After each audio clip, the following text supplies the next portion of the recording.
கடந்த வருடம் தமிழ் சினிமாவில் மிகப்பெரிய ஹிட் அடித்த திரைப்படம் அமரன்.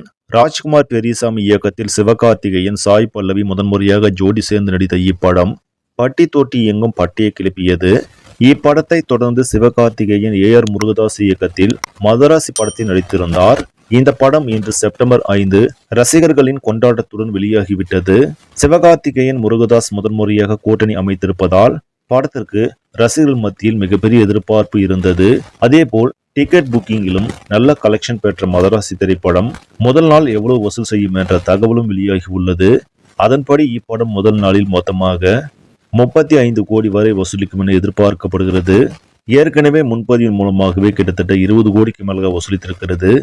அமரன் திரைப்படம் போல் மதராசி திரைப்படமும் சிவகார்த்திகேயனுக்கு வெற்றி படமாக அமையுமா என்பதை பொறுத்திருந்தான் பார்க்க வேண்டும். இந்த செய்தி உங்களுக்கு பிடிச்சிருந்தால் லைக் பண்ணுங்க, ஷேர் பண்ணுங்க. மேலும் இது போன்ற சினிமா செய்திகளுக்கு நியூஸ் தமிழ் சேனலை சப்ஸ்கிரைப் பண்ணுங்க. நன்றி.